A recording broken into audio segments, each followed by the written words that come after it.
अस्सलाम वालेकुम and welcome to cricket dose. आज की हेडलाइंस, पाकिस्तान क्रिकेट बोर्ड ने 29 प्लेयर्स का स्क्वाड अनाउंस कर दिया जो कि ट्रैवल करेगा इंग्लैंड।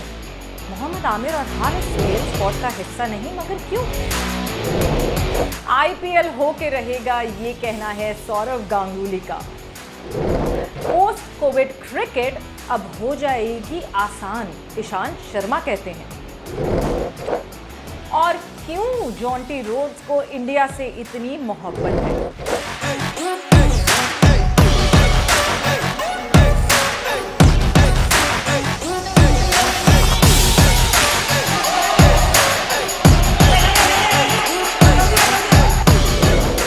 पाकिस्तान क्रिकेट बोर्ड ने आज अनाउंस किया 29 प्लेयर्स का स्क्वाड जो कि टूर करेगा इंग्लैंड का।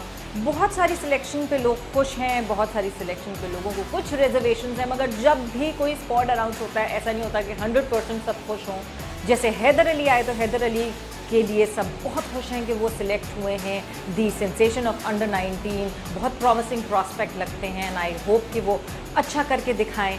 बहुत सारी सिलेक्शंस हैं जिस पे लोगों को बहुत नाराज़गी है और बहुत सारे लोगों का ये भी मानना है कि डोमेस्टिक के कुछ प्लेयर्स फिर से इग्नोर कर दिए गए, मगर आप सबको तो कुछ नहीं कर सकते। मगर सबसे ज़्यादा अफसोस की बात यह है कि हम जज बहुत जल्दी करने लगते हैं और बहुत तेज़ी से जजमेंट आई लोगों की जब मोहम्मद आमिर और हारिस सुहेल ने इस टूर से इनकार कर दिया। सबसे पहले तो जजमेंट होनी नहीं चाहिए, बिकॉज जब ये टूर अनाउंस हुआ था, पीसीबी के सीईओ वसीम खान ने जब टूर टू इंग्लैंड अनाउंस किया था तो साफ साफ उसमें वाजे उन्होंने ये कहा था कि कोई भी प्लेयर इस टूर से ऑप्ट आउट कर सकता है।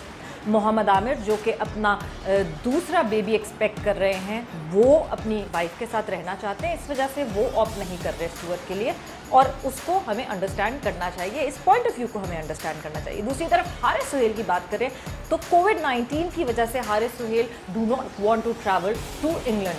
तो कौन सी बड़ी बात हो गई, उसमें जज करने की क्या ज़रूरत है? हम जब टीम वेस्ट इंडीज़ को देखते हैं जो कि इस वक्त मौजूद है इंग्लैंड में, उसके भी 3 प्लेयर्स, उस वेस्ट इंडीज़ टीम के भी 3 प्लेयर्स जो हैं वो नहीं हिस्सा बने इस टूर का। So let's stop judging, it's post Covid cricket time. बहुत सारे एक्सेप्शंस आपको दिखेंगे, लेट्स स्टार्ट एक्सेप्टिंग इट, क्योंकि हमें रहना अब इसी कोविड के साथ है। दूसरी खबर जिस पे हम बात करने वाले हैं वो है आईपीएल, क्योंकि सौरव गांगुली कह रहे हैं कि आईपीएल हो सकेगा, हो जाएगा। पूरी कोशिश कर रही है बीसीसीआई के आईपीएल करवा सकें, because players, stake holders, franchisors और सारे जो स्पॉन्सर्स हैं वो सब विलिंग हैं कि आईपीएल हो जाए, चाहे वो बंद दरवाज़ों में ही किया जाए। बिहाइंड दी क्लोज डोर्स के लिए भी तैयार है सौरव गांगुली आईपीएल करने के लिए, क्योंकि सौरव गांगुली का ये कहना है कि फॉरेन प्लेयर्स भी कॉल करके बीसीसीआई से पूछ रहे हैं कि आईपीएल होगा कि नहीं होगा। सवाल ये पैदा होता है कि आईपीएल करवाने का जो बीच में एक मार्जिन दिख रहा है, जो टाइम फ्रेम दिख रहा है, वो टाइम फ्रेम है वर्ल्ड T20 का। वर्ल्ड T20 की अभी तक कोई फाइनल न्यूज़ नहीं है वेदर वर्ल्ड T20 होगा कि नहीं होगा, मगर आईसीसी की मीटिंग में आईसीसी ने थोड़ी सी उम्मीद बाकी रखी है वर्ल्ड T20 करवाने की और आगे कर दिया है ये फैसला। जो अगली मीटिंग आईसीसी की होगी ऑलमोस्ट 1 महीने बाद ये डिसीजन लिया जाएगा कि वर्ल्ड T20 होगा कि नहीं, यानी अभी थोड़ी सी उम्मीद बाकी है वर्ल्ड T20 होने की। बट अगर वर्ल्ड T20 नहीं होता तो उस विंडो में आईपीएल करवाने का प्लान है बीसीसीआई का। बट अब देखना यह है कि दूसरी तरफ एसीसी भी बहुत ज़्यादा एक्टिव है एशिया कप करवाने के लिए। एक टग ऑफ वॉर शुरू होने वाली है, आईपीएल वर्सेस एशिया कप। इस टग ऑफ वॉर से मुझे याद आया कि एक और टग ऑफ वॉर शुरू होने वाली है आईसीसी चीफ के लिए। अभी तक बहुत ज़्यादा स्ट्रॉन्ग कैंडिडेट दिख रहे थे सौरव गांगुली का नाम बार बार आ रहा था आईसीसी चीफ बनने के लिए, मगर फिर कहीं से नाम आया पाकिस्तान क्रिकेट बोर्ड की तरफ से एहसान मानी का, और एहसान मानी जो हैं वो भी इस कंटेंशन में, इस रेस में आ गए हैं।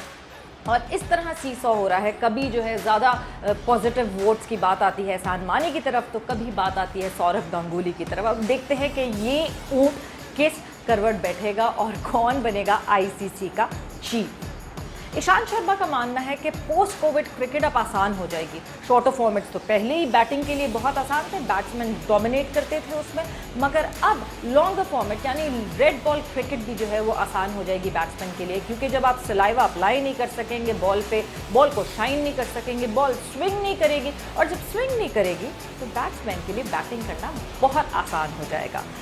और साथ साथ ईशांत शर्मा का ये भी कहना है कि एक और प्रेशर जो कि बॉलर्स के दिमाग में रहेगा वो ये रहेगा कि हम प्रैक्टिस में हैं, यानी जो बॉलर्स हैं वो प्रैक्टिस में हैं कि सलाइवा लगा के शाइन कर ली बॉल, एक दफ़ा ठीक है, दूसरी दफ़ा ठीक है, बट 2 वार्निंग्स के बाद तीसरी दफ़ा जो आईसीसी की नई प्लेइंग कंडीशंस आई हैं उसमें तीसरी दफ़ा 5 ग्रेस पॉइंट्स जो हैं वो मिल जाएंगे ऑपोजिशन को, यानी ऑपोजिशन को 5 पॉइंट्स कमाने का मौका मिल जाएगा अगर 2 वार्निंग्स के बाद फिर सलाइवा अप्लाई किया गया। यानी ये प्रेशर भी बॉलर अपने जहन में लेके घूम रहा होगा कि भाई सलाइवा यूज़ नहीं करना।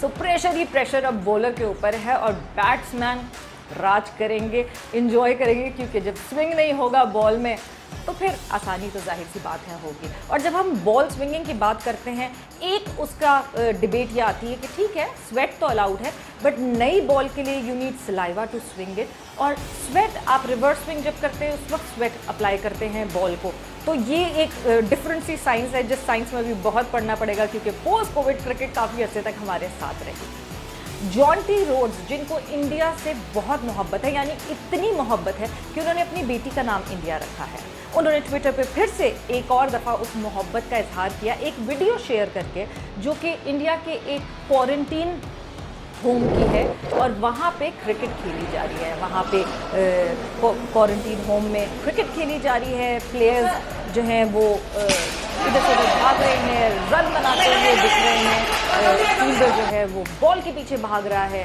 चेयर्स से विकेट बनाई हुई है, और बहुत सारे पेशेंट्स जो हैं वो अपने बेड्स पे बैठे हुए हैं और स्पेक्टेटर्स की तरह वो मैच देख रहे हैं और तालियां बजा रहे हैं। सो क्रिकेट कोविड बंद तो करवा सकता है फील्ड में से, मगर दिलों में से क्रिकेट कैसे निकालेगा, और दिलों में क्रिकेट दिख रही है, क्योंकि एक क्वारंटीन हाउस में जब इस तरह क्रिकेट खेली जा रही है, तो क्रिकेट तो अभी भी अलाइव है। This was all for today. और ये सारी खबरें जो हैं अगर आपको पसंद आई हैं तो कमेंट कीजिए, कमेंट करके बताइए, subscribe to the channel. But उससे पहले जाते जाते एक और चीज़, 29 प्लेयर्स का स्क्वाड सामने आ गया है।